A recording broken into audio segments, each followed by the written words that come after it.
Pues hoy vamos a meditar en un texto muy cortito, pero que da para muchísimo. De hecho, casi he tenido que resumir para todas las cosas que el Señor, por lo menos a mí me ha hablado. Y es en la segunda carta de Pablo a Timoteo, en el capítulo 4, versículo 7. Segunda de Timoteo 4, 7. Y dice así la palabra del Señor: he peleado la buena batalla, he acabado la carrera, he guardado la fe. Qué cosa, ¿no? Que parece algo muy sencillo, parece algo muy breve, y sin embargo aquí esto es como una mina que entra y es un tesoro lleno de joyas que el Señor nos está hablando aquí. Además cobra una especial relevancia este texto que escribe Pablo, porque lo está escribiendo en la cárcel donde Nerón le ha puesto después del incendio de Roma que culpó a los cristianos, y donde él sabe que va a morir en poco tiempo. Es decir, este es el testamento de Pablo. Yo no sé qué testamento hubiéramos pensado que podía haber hecho Pablo. Pablo perfectamente podría haber dicho: he predicado el evangelio, he recorrido el mundo arriesgando mi vida, me he reunido con gobernadores y le he hablado del evangelio, he fundado iglesias, en fin, he escrito cartas que van a ser universales, soy un gran teólogo. Y no nombra nada de esto, simplemente dice tres cosas: he peleado la buena batalla, he acabado la carrera y he guardado la fe. Ese es el resumen para Pablo de lo que ha sido su vida. Un resumen que parece tan sencillo y que sin embargo tiene unas connotaciones tremendas. Lo primero es, fijaos que son tres verbos, y tres verbos activos: pelear, correr y guardar. No hay nada pasivo, es un dinamismo. Mi vida ha sido una actividad continua, por supuesto sirviendo al Señor. Y lo dice en este orden porque son tres aspectos que no es que vayan uno detrás de otro en sentido matemático, pero sí que llevan una correlación en cuanto al desarrollo de su vida. La primero que dice es: he peleado la buena batalla. ¿Qué batalla? Pablo jamás fue soldado, jamás se metió en ninguna guerra, jamás se peleó con nadie. ¿Qué batalla estaba implicado Pablo? Pues una batalla significa que hay dos bandos. Es imposible que haya una batalla si no hay dos bandos enfrentados. Y significa que cada bando tiene un rey que gobierna ese bando y que esos reyes están en conflicto entre sí. Y no son adversarios, son enemigos. Son enemigos. Una batalla es que uno va a derrotar al otro, a acabar con el otro. ¿Qué batalla era esa? Lo dice el propio Pablo en la carta a los Efesios 6:12. Dice: no tenemos lucha contra sangre y carne, sino contra principados, potestades, contra los gobernadores de las tinieblas de este siglo, contra huestes espirituales de maldad en las regiones celestes. ¿Os dais cuenta en qué batalla estaba Pablo metido? Esa batalla era algo que Pablo tenía que enfrentar día sí, día no. Y esa batalla es la que él luchó hasta el final. Luchó cada día. Es una batalla en la que nosotros estamos implicados, porque si seguimos al Señor, nosotros también estamos en uno de los bandos. Y esa batalla tiene dos aspectos: uno hacia adentro y otro hacia afuera. Hacia adentro leemos en Mateo 4, del 8 al 10, un texto que conoceréis, que es cuando Jesús fue tentado en el desierto. Dice: le llevó el diablo a un monte muy alto y le mostró todos los reinos del mundo y la gloria de ellos, y le dijo: todo esto te daré si postrado me adorares. Entonces Jesús le dijo: vete, Satanás, porque escrito está: al Señor tu Dios adorarás y a Él solo servirás. Si servimos a Dios, somos del bando de Dios y estamos en contra de todo ese poder que reina en este mundo. Aunque la gente no sea consciente, aunque los sistemas políticos, los sistemas morales, todo lo que hay, les parezca a las personas que están siendo libres, que están decidiendo qué quieren ser, sus derechos que están ejerciendo, pero no, están atrapados en este sistema de este mundo que controla el propio Satanás. Y si estamos en el bando de Dios, chocamos de frente con este sistema. Chocamos de frente, queramos o no queramos. Este jueves pasado en la Asamblea de Madrid, sabéis que yo voy allí como protestante digital, y hubo un debate, se aprobó una ley del el concebido no nacido, que sabéis que le da derechos al embrión como miembro de la familia y por lo tanto derechos de familia numerosa, etcétera. Y sobre todo Más Madrid y también el PSOE, pero Más Madrid sobre todo, atacó esa ley diciendo que sí, mucho proteger al embrión, pero que después el niño nacía y no tenía colegio, no había una buena sanidad, había, en fin, no había casas para la gente, que podía importarle a alguien el niño no nacido cuando nacía se les dejaba en esta situación. Y tienen razón que es verdad que hay una política que no se preocupa todo lo que se debería preocupar de las personas que estamos en la sociedad. Entonces, en la rueda de prensa, la portavoz, que era Bergeroz, podemos preguntar los periodistas, y yo le pregunté, ¿usted ha acusado al PP de que se preocupa mucho por el no nacido, pero que no se preocupa tanto por el nacido? ¿No podría ser que usted se preocupe mucho por el nacido y no se preocupe por el no nacido? Y me lanzó una mirada de odio y empezó a defender los derechos de la mujer, a abortar. Y digo, si yo no le he preguntado nada de esto, simplemente fue decir, ¿a usted no le importa el niño no nacido?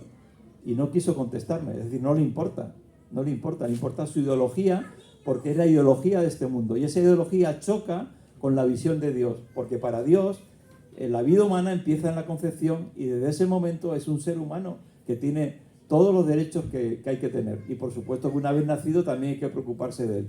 Pero si nos ponemos del lado de Dios, vamos a chocar con toda la gente, con todo el sistema que está en contra de Dios. Y dice Pablo que pelea no solo una batalla, sino que pelea la buena batalla. Es decir, que hay malas batallas. De hecho, muchos a veces nos metemos en malas batallas, nos peleamos en cosas que no tienen sentido. Por rencillas, por conseguir cosas materiales, por querer ser más que el que está al lado, porque conduciendo el otro se nos ha cruzado. Y tantas buenas batallas que parece que llegan ahí. Pero la batalla que seguía Pablo era una batalla en la que tenía las armas que Dios le daba. Y esas armas las tenemos también en Efesios 6, 3:18. Dice, para esta batalla tomad toda la armadura de Dios para que podáis resistir en el día malo. Porque hay veces que la batalla se torna muy dura. Si nos ponemos del lado de Dios, la batalla a veces se hace muy, muy dura. Y habiendo acabado todo, estar firmes. Estad pues ceñidos vuestros lomos con la verdad. Solo se puede batallar del lado de Dios con la verdad. Porque hay gente que predica el evangelio que es mentira. Predica mentiras. Lo segundo, y vestidos con la coraza de la justicia. Hay que ser justos. También con aquellos que son nuestros enemigos. Tenemos que ser justos con cada una de las personas que nos rodean. Verdad y justicia. Y calzados los pies con el apresto del evangelio de la paz. Verdad, justicia y paz. ¿Qué tres armas tan poderosas? Paz en lo que dependa de nosotros. Yo, esto que os he dicho, le pregunté con todo el respeto del mundo y no fue paz lo que yo recibí, pero yo fui con paz. Y sobre todo, porque ahora viene aquí, cuando llega la batalla y cuando llega el conflicto con la gente y que odia a Dios y que está en contra de Dios en el fondo de su corazón, te pillan a ti por medio, porque tú vas como representante de Dios. Somos delegados de Dios. Traemos el mensaje del Señor como los embajadores que están en un consulado. Y aquí cuando nos atacan, ¿qué armas hay? La fe, dice, tomad el escudo de la fe, el yelmo de la salvación, la espada del Espíritu, que es la palabra de Dios, no tradiciones, no milagrerías, la palabra de Dios, orando en todo tiempo. Cuando llega el conflicto de verdad, somos tan sacudidos que nos podemos venir abajo. Yo estaba a punto de venirme abajo en situaciones difíciles. Como dijo Jesús de cuando Pedro le iba a negar, dice, tú me vas a negar 3 veces, pero yo he orado, porque el diablo te va a zarandear, he orado para que la fe no te falte. Somos zarandeados en nuestra debilidad, en nuestros conflictos, en que no somos perfectos, en que cuando llegamos a la batalla, tú te puedes creer muy fuerte, pero cuando vas a enfrentarte a alguien, el otro también tiene fuerza. No estamos diciendo que la batalla sea un paseo. Entonces, en esa lucha, tú puedes ser herido, puedes venir abajo, puedes recibir golpes, puedes sentirte inferior, tantas cosas. Además, el diablo ataca tu cabeza, ¿no? ¿Quién eres tú? ¿Qué estás haciendo? No, somos hijos de Dios y en nombre de Dios presentamos la batalla a todo aquello que no es de Dios. Y después tenemos lo más importante, aparte de estas armas que hemos hablado, y es la presencia del Espíritu Santo. El Espíritu Santo no es una teoría, no es una filosofía, no es una teología, es la presencia verdadera del Espíritu de Dios que está en nosotros como hijos suyos. Decía Jesús en Juan 16:7, os conviene que yo me vaya. A veces decimos, ojalá Jesús estuviera aquí con nosotros. No, no, no, nos convenía que Jesús se fuera. Jesús no quiere que tengamos una imagen de una persona que vamos siempre detrás de ella. Va a venir a nuestros corazones. Dice, porque si no me fuera, el Consolador no vendría a vosotros, pero si yo me fuere, os lo enviaré. Esta palabra Consolador es una muy mala traducción. Es muy mala traducción. Es una palabra muy difícil de traducir, también hay que reconocerlo, pero en el original significa el que está a tu lado. Esto se usaba para los abogados, por eso a veces se dice que el Espíritu Santo es un abogado, pero se utiliza también la misma palabra para cuando en la batalla llega el general y arenga al ejército. No sé si habéis visto El Señor de los Anillos, ¿lo habéis visto? ¿Alguno no lo ha visto? No. Pues cuando llegan las batallas, hay varias batallas, empieza, porque este no es el tiempo en que los hijos del hombre se van a rendir, porque vamos a avanzar y vamos a vencer al enemigo y los vamos a derrotar y moriremos si hace falta y vamos a ir con ellos a defender nuestra tierra, nuestra familia. Ese es el que arenga, ese es el Espíritu Santo. Ahora, ¿cuándo nos arenga? Cuando estamos dispuestos a la batalla. Si estamos sentados, relajados, tomándonos un batido, una horchata, ¿de qué nos va a arengar? ¡Ánimo, que tú puedes con esa horchata! ¡Venga, duro! Que puedes ver la serie siguiente. ¡Venga, otro capítulo que todavía no se acaba! No, nos arenga en la batalla. Nos hace fuertes, donde no somos fuertes. Y nos da una fuerza que no viene de nosotros, que viene de Él. Y esa fuerza la sentimos y somos capaces de vencer donde jamás hubiéramos podido tener victoria. Y lo último es que una batalla también deja heridas. No dice Jesús que no recibamos heridas. No somos inmunes. No somos Superman, ni Supergirl, o Superwoman, ¿no? Para escoger todos los... recibimos golpes, sufrimos, aunque también conseguimos logros. Pero eso, yo te preguntaría, ¿cuáles son tus heridas? Enséñame tus heridas. Tus heridas por el Señor, no las heridas por nuestras culpas, por nuestros errores. Y te diré cuánto has batallado del lado del Señor. Y yo sé que aquí hay mucha gente que tiene heridas profundas porque han luchado en el nombre de Jesús. Hay algo importante, hay una historia que es real, pasó en Nueva Orleans. Sabéis que hay muchos caimanes, y un niño le atrapó un caimán y que se lo iba a arrastrar, y el padre le cogió, tiró de él, y al final consiguió sacarle, ¿no? Que el chico se quedó con las piernas malheridas, ¿no? Por la mordedura del caimán. Y cuando le entrevistó a la prensa, esto es real, es una anécdota real, le decían, ¿tuviste miedo? Sí, pasé mucho miedo y tal. Y dice, pero ¿y tus heridas te estás curando? Sí, me estoy curando, además me siento orgulloso de haber podido vencer. Y dice, ¿qué heridas son las que te sientes más orgulloso? Y entonces el niño, en lugar de enseñarle de las piernas, le enseñó unas marcas profundas que tenía en la mano. Y dice, ¿eso también te lo hizo el cocodrilo? Y dice, no, eso me lo hizo mi padre, que me agarró tan fuerte que me dejó estas marcas. Y yo sé que mi padre siempre va a luchar por mí para salvarme. Jesús, tú tienes tus heridas, pero Jesús está contigo, agarrándote con su mano herida por ti también. Nunca nos va a dejar. Podremos ser heridos, pero tenemos la mano de Jesús, la mano del Padre con nosotros. La segunda cosa que dice Pablo, dice, he acabado la carrera. Una carrera. Porque Jesús es el camino, pero el camino hay que recorrerlo. No es cuestión de quedarnos quietos, decir, ya estoy en el camino, ¿no? No, el camino es para ir adelante. Y aquí Pablo no dice, he avanzado en el camino, me he paseado por el camino, he ido avanzando cada vez mejor, madurando. No es caminar en el camino, es correr en el camino. Correr en el camino es que tienes un punto de partida, un proceso, un avance y una meta. Y si él dice, he acabado la carrera, es que él llegó a la meta. Dios tiene una meta para ti y para mí. ¿En qué punto estamos? ¿Nos hemos quedado al principio, a la mitad? ¿Nos hemos parado a descansar? o autocompadecernos, o a decir pobre de mí, o qué difícil es esto, o vamos corriendo la carrera hacia adelante.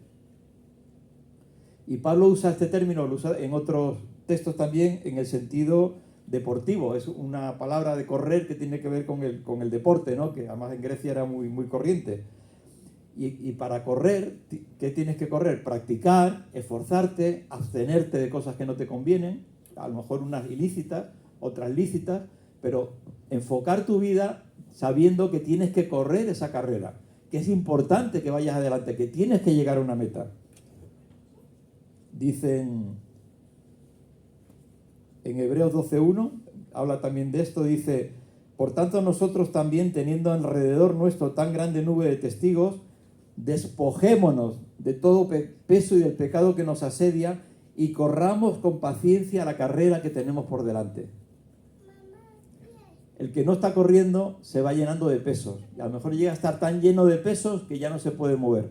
Y el problema no es él, el problema es todo lo que ha ido dejando que se pose sobre él. Es una carrera que se hay que correr con paciencia. Es una carrera que no corre solo. Dice aquí, con gran número de testigos. Jesús es el primer testigo, pero hay muchos testigos. Esto se ha debatido si son los santos del pasado, si son los que han muerto mártires, si es la propia iglesia de los que ya no están aquí, si son los ángeles, pero hay gente que te está mirando. Estás en un estadio, estás en una competición, igual que había una batalla, aquí él lo lleva al término de competición. Estás compitiendo y hay mucha gente alrededor que te mira y dice, adelante, corre, no te pares, sigue, que hay una meta. Hay una meta y un premio, por supuesto. Y aquí la iglesia te puede apoyar, pero la iglesia no corre por ti. A veces la gente entiende la iglesia como viene aquí, a darte ánimos, venga, y es verdad, y nos da ánimos y nos ayuda, pero la carrera la podemos correr solo nosotros, y la corremos cuando estamos ahí en la calle. Ahí es cuando más tenemos que correr la buena carrera. Y por supuesto, la carrera no es estar corriendo todo el rato como si fuera un maratón hasta que se te sale el alma por la boca. De hecho, sabéis que el primer maratón que se corrió, murió el que lo corrió al llegar y iba a dar la noticia de que habían vencido, y cuando dio la noticia se murió. No, eso no es el caso de nuestro maratón, ¿no? Y Dios entiende que podemos cansarnos, que podemos tener que coger fuerza, que podemos tropezar, que podemos tener que reubicarnos, eso por supuesto, pero hay que seguir la carrera. En Isaías 35:8 dice el Señor: y habrá allí calzada y camino, y será llamado camino de santidad. No pasará inmundo por él, sino que él mismo, Jesús, Dios, estará con ellos. El que anduviere en este camino, por torpe que sea, no se extraviará. Dios es el que nos guía en el camino. Camino de santidad. Santidad no es ser perfecto. Santidad es apartarnos para centrarnos en Dios, centrar nuestra vida en Dios. Eso, por supuesto, ya digo, nos equivocaremos, pecaremos, tropezaremos, tenemos que arrepentirnos, pero estamos en el camino, y es un camino recto que Dios abre para ti. Ahora, en el momento que nos sentamos y no queremos avanzar, no hay camino. El camino está abierto, pero nosotros lo hemos cerrado. Y la tercera cosa que dice Pablo es: he guardado la fe. ¿Qué cosa? No, la fe hay que guardarla. La fe no se fabrica. Estos libros que hay ahora de autoayuda, en el fondo es querer darte fe en ti mismo, en conceptos y en ideas. Eso es mentira, eso se derrumba. La fe no se gana, la fe no se merece, es por gracia, pero la fe es un regalo de Dios. Pero sí que aquí dice, si él dice que guardó la fe, es que la fe se puede perder. Si no la guardas, se puede perder. Y Pablo está diciendo esto. Voy a ahondar un poquito más en la situación de Pablo. Dije antes que era una situación muy complicada, pero es la segunda vez que le encarcelan en Roma. La primera vez estuvo con unos guardias que le hablaba del Evangelio, tenía cierta libertad, le iban a visitar, pero ahora está apresado por Nerón en una celda donde él sabe que va a morir, va a ser ejecutado, como un malhechor. Él además dice que ha sido abandonado por todos, que solo Lucas está con él. Fijaos, el hombre de Dios que dio su vida y está solo en una celda sin siquiera gente que hay alrededor. Y él, de hecho, dice poco antes en la carta que el tiempo de mi partida está cercano. Él sabía que iba a morir. Además, también cuentan las cartas que le ha traicionado Demas. Hay traidores en las iglesias. Que hay alguien que se opone a él, Alejandro, un tal Alejandro, el calderero. Y además que incluso tiene necesidades tan básicas como que está pasando frío porque no tiene una capa. Y pide a Timoteo que le mande una capa para no tener frío. Qué situación tan difícil, y sin embargo él dice, a pesar de esta situación, yo he guardado la fe. Él sigue teniendo fe en Dios. Guardó la fe en la batalla. La vida de Pablo se enfrentó, fue encarcelado, fue azotado, fue apedreado, y él siguió batallando, llevando el evangelio a todas partes. Él siguió en la carrera, él no paró de un lado para otro. Donde Dios le decía que fuera, él iba allí. Pero ahora aquí deja algo tremendo, tan tremendo que es como en mitad de las tinieblas más grandes se enciende una luz. Tú enciendes una luz ahí fuera y casi no se ve. Si en mitad de las tinieblas enciendes una luz, todo cambia. La luz aquella cobra el máximo sentido. Y esto es lo que está haciendo aquí Pablo. En medio de la oscuridad más terrible, podría haber dicho, Dios me ha abandonado, la gente me ha abandonado, todo lo que he hecho no ha servido para nada, estoy aquí solo, voy a morir. Pobre de mí, ¿no? Él no dice nada. Él dice, he guardado la fe. He guardado la fe. Y la fe es lo más importante que hay. El justo por la fe vivirá. En esta vida y en la vida eterna. Y todos nosotros a veces llegamos a estos puntos. Si estamos incluso peleando la batalla, corriendo la carrera, llegamos a estos momentos en los que humanamente decimos, ¿dónde está Dios? Y si no hemos guardado la fe, esos momentos son de oscuridad en las que el diablo nos atrapa, nos quiere llevar. Pero si hemos guardado la fe, seremos conscientes de que estamos justo donde Dios quiere que estemos, y que Dios sigue siendo el Rey, y que Dios sigue siendo poderoso, y que Dios ha cumplido su plan con nosotros, porque Dios cumplió su plan con Pablo. Y la muerte que él iba a recibir era el paso siguiente solamente para estar en la presencia de Dios para siempre, en ese puente que era la fe. Ya termino. En una batalla no hay espectadores, salvo que estén viviendo otra cosa. En una batalla estás en un lado o estás en otro. En una carrera no hay otra solución si realmente corres la carrera que llegar a la meta.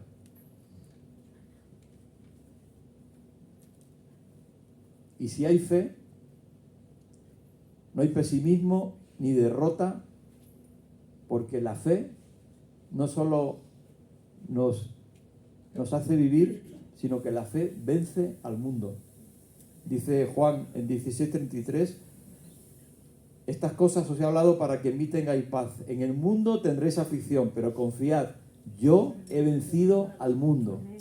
Y Pablo en la cárcel, abandonado, solo, con poca gente sino los más fieles alrededor, cuando ya había terminado su vida, que podía decir ya no soy útil, él mantiene la fe, porque la fe vence al mundo, la fe vence a las circunstancias, la fe hace que cuando nada tiene sentido, tú sepas que eso tiene un sentido en Dios, y que ese sentido lo vas a descubrir. En Hebreos 12:2 también dice, corramos con paciencia la carrera que tenemos por delante, puestos los ojos en Jesús, el autor y consumador de la fe. Si cuando peleamos la batalla, si cuando corremos la carrera, dejamos de tener los ojos puestos en Jesús, estamos perdidos. Incluso nuestra fe está en peligro. Si ponemos nuestra fe en una persona, en un líder, en un proyecto, en sentirnos importantes, en conseguir cosas, eso todo un día, eso va a desaparecer. Va a desaparecer el día de la muerte. Ahí no vamos a tener nada. Pero en la vida habrá momentos que perdamos aquellas cosas que nos hacen sentir que la vida merece la pena. Pero si tienes los ojos puestos en Jesús, no te va a importar, te va a importar porque te va a importar, te va a doler. Si la salud se afecta, te duele. Si la economía se afecta, te duele. Si los seres queridos sufren, te duele. Pero si miras a Jesús, sabes que ahí está la verdad, ahí está la meta, ahí está la victoria y ahí está en la seguridad que puede descansar tu vida de que todo tiene un sentido aunque parezca que no lo tiene en ese momento. Y el último texto que os leeré es en Hebreos 11, del 8 al 10. Dice, por la fe Abraham, siendo llamado, obedeció para salir al lugar que había de recibir como herencia y salió sin saber a dónde iba. Por la fe habitó como extranjero en la tierra prometida, como en tierra ajena, morando en tiendas, esperando la ciudad que tiene fundamentos, cuyo arquitecto y constructor es Dios. Dios le hizo una promesa a Abraham de que le iba a dar la tierra, y estuvo en la tierra que le había prometido Dios como un extranjero. Podía haber dicho, ¿qué tierra me has prometido? ¿Qué me has dado? No me has dado nada. No tengo nada de lo que me has prometido. Pero Abraham confió en Dios. Abraham es el padre de la fe. Es el hombre que tuvo una fe inmensa. Sabéis la historia de Isaac. Aunque no recibió, pero él atisbó, él vio aquello. Y dice que esperaba la ciudad cuyo arquitecto y constructor es Dios, y aquí está hablando de la ciudad, de la nueva Jerusalén, de la ciudad eterna, la ciudad construida, donde ahora está en la vieja Jerusalén, una Jerusalén nueva, dice con calles de oro, con diamantes por las paredes, en fin, es una forma de hablar, me imagino que aquello será algo impresionante cuando lo vives. Abraham iba a vivir eso, la promesa de Dios iba a cumplir, pero no toda la promesa de Dios se cumple en esta vida, y podemos tener la seguridad en cualquier momento, en cualquier circunstancia de nuestra vida, de que la promesa de Dios para ti se va a cumplir. Guarda la fe, no la pierdas. Pelea la batalla, corre la carrera y no pierdas la fe, guárdala en tu corazón. Que el Señor os bendiga.